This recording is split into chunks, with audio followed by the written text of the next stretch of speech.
Hi welcome to ಖುಷಿ ಖುಷಿ YouTube channel. ಇವತ್ತಿನ ಎಪಿಸೋಡ್ನಲ್ಲಿ 15 ನಿಮಿಷದಲ್ಲಿ ಆಗುವಂತಹ ರವೆ ದೋಸೆ ಹೇಗೆ ಮಾಡೋದಂತ ಕಲಿಯೋಣ ಬನ್ನಿ. ರವೆ ದೋಸೆ ಮಾಡೋದಕ್ಕೆ ನಾನು 2 ಕ್ಯಾರೆಟನ್ನ ಈ ಥರ ಹೆಚ್ಕೊಂಡಿದ್ದೀನಿ. 5ರಿಂದ 6 ಹಸಿಮೆಣಸಿನಕಾಯಿ, ಸ್ವಲ್ಪ ಕರಿಬೇವು, 3 ಈರುಳ್ಳಿನ ಚಾಪ್ ಮಾಡ್ಕೊಂಡಿದ್ದೀನಿ, 200 ಗ್ರಾಮ್ ಆಗೋಷ್ಟು ರವೆ ಹಾಗೂ ರುಚಿಗೆ ತಕ್ಕಷ್ಟು ಉಪ್ಪು ಮತ್ತು ಅಡುಗೆ ಎಣ್ಣೆ.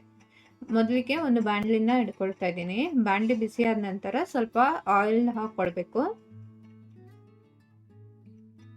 ಆಯಿಲ್ ಬಿಸಿ ಆದಮೇಲೆ ಇದಕ್ಕೆ ಹೆಚ್ಚಿರೋಂಥ ಈರುಳ್ಳಿನ ಹಾಕ್ಕೊಳ್ತಾ ಇದ್ದೀನಿ. ಈರುಳ್ಳಿನ ಆದಷ್ಟು ಸಣ್ಣಗೆ ಹೆಚ್ಕೊಳ್ಳಿ.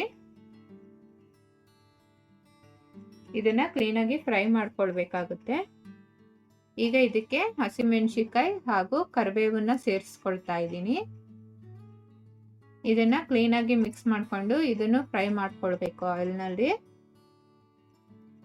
ಗ್ಯಾಸ್ನ ಮೀಡಿಯಂ ಫ್ಲೇಮ್ನಲ್ಲಿ ಇಟ್ಕೊಂಡು ಫ್ರೈ ಮಾಡ್ಕೊಳ್ಳಿ.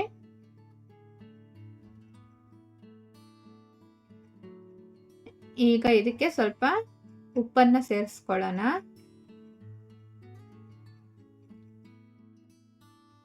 ಕ್ಲೀನಾಗಿ ಮಿಕ್ಸ್ ಮಾಡಿಕೊಂಡು ಈ ಸೇರಿಸಿದ ನಂತರ ಇದಕ್ಕೆ ಹೆಚ್ಚಿರೋಂತಹ ಕ್ಯಾರೆಟ್ನ ಸೇರಿಸ್ಕೊಳ್ತಾ ಇದ್ದೀನಿ. ಇದನ್ನು ಕ್ಲೀನಾಗಿ ಮಿಕ್ಸ್ ಮಾಡಿಕೊಂಡು ಫ್ರೈ ಮಾಡ್ಕೊಳ್ಳೋಣ. ಇಲ್ಲಿ ನಿಮಗೆ ಯಾವ ತರಕಾರಿ ಇಷ್ಟ ಆಗುತ್ತೋ ಅದನ್ನ ಹೆಚ್ಕೊಂಡು ನೀವು ಸೇರಿಸ್ಕೊಳ್ಬೋದು. ಈಗ ಇದನ್ನ ತಣ್ಣಗಾಗಕ್ಕೆ ಬಿಡೋಣ. ಇದಾಗಿದೆ. ಇವಾಗ ಗ್ಯಾಸ್ ಆಫ್ ಮಾಡ್ಕೊಂಡು ತಣ್ಣಗಾಗಕ್ಕೆ ಬಿಡೋಣ. ಇದು ತಣ್ಣಗಾದ್ಮೇಲೆ ಇದಕ್ಕೆ ಸ್ವಲ್ಪ 1 ಗ್ಲಾಸ್ ಅಷ್ಟು ನೀರು ಸೇರಿಸ್ಕೊಳ್ಬೇಕು.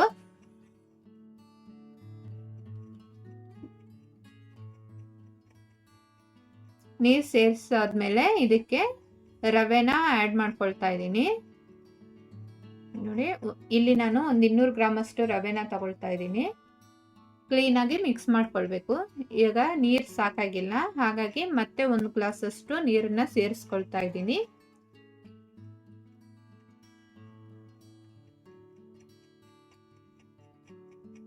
ಇವೆಲ್ಲನೂ ಕ್ಲೀನಾಗಿ ಮಿಕ್ಸ್ ಮಾಡಿಕೊಂಡು ಒಂದು 5 ನಿಮಿಷಗಳ ಕಾಲ ನೆನೆಯೋಕೆ ಬಿಡಬೇಕು.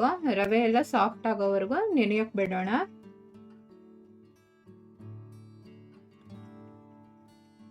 ಆಗಲೇ ಸ್ವಲ್ಪ ಉಪ್ಪು ಸೇರಿಸಿದ್ದೆ.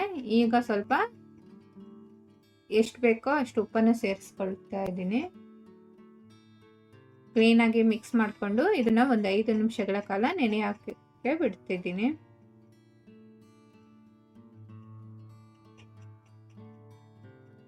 ಐದು ನಿಮಿಷಗಳ ಕಾಲ ಆದಮೇಲೆ ಈಗ ಒಂದು ಹೆಂಚನ್ನು ತಗೊಂಡಿದ್ದೀನಿ.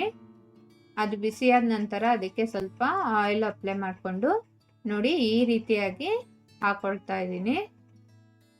ಸ್ಪೂನ್ನಲ್ಲೇ ಇದನ್ನ ಈ ರೀತಿಯಾಗಿ ಹರಡ್ತಾ ಇದ್ರೆ ಕ್ಲೀನಾಗಿ ಬರುತ್ತೆ ದೋಸೆ ಶೇಪಲ್ಲಿ.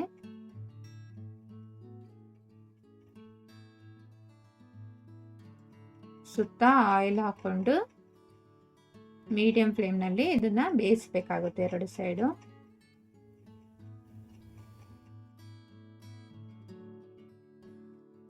ಬೆಳಗ್ಗೆ ಟಿಫನ್ಗೆ ಒಂದು 5 ನಿಮಿಷ ಟೈಮ್ ಇತ್ತು ಅಂತ ಹೇಳಿದ್ರೆ ಬೇಗನೆ ರೆಡಿ ಮಾಡ್ಕೊಳ್ಬೋದು.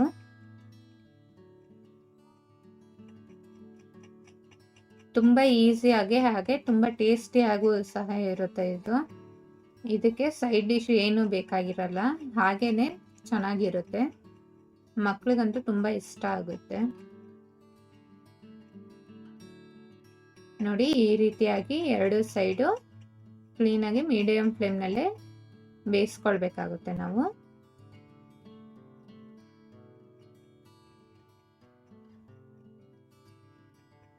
ಈ ದೋಸೆಗೆ ನಿಮಗೆ ಇಷ್ಟ ಇರುವಂತಹ ತರಕಾರಿಗಳನ್ನೆಲ್ಲ ಸೇರಿಸ್ಕೊಳ್ಬೋದು.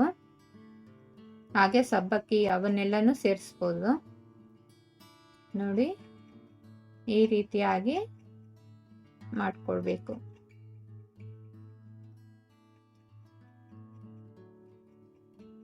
ನಿಮಗೆ ಎಷ್ಟು ಅಗಲ ಬೇಕೋ ಅಷ್ಟು ಹಿಟ್ಟನ್ನ ಸ್ವಲ್ಪ ಜಾಸ್ತಿ ಸೇರಿಸ್ಕೊಳ್ಬೇಕಾಗತ್ತೆ.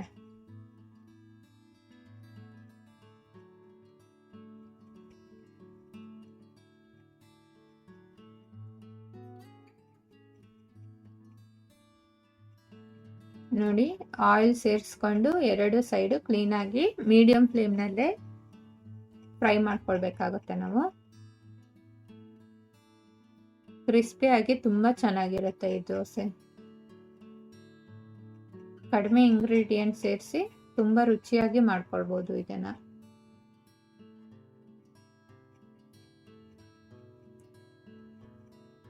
ನೋಡಿದ್ರಲ್ಲ ಎಷ್ಟು ಈಸಿಯಾಗಿ ಮಾಡ್ಕೊಳ್ಬೋದು ಅಂತೇಳಿ. ನೀವು ಮಾಡಿ ಹೇಗಿತ್ತು ಅಂತ ಕಮೆಂಟ್ ಬಾಕ್ಸ್ನಲ್ಲಿ ನನಗೂ ತಿಳಿಸಿ. ಹಾಗೆ ನಮ್ಮ ಚಾನಲ್ನ ಸಬ್ಸ್ಕ್ರೈಬ್ ಆಗಿ. ವಿಡಿಯೋ ಇಷ್ಟ ಆದರೆ ಲೈಕ್ ಆ್ಯಂಡ್ ಶೇರ್ ಮಾಡಿ. Thank you.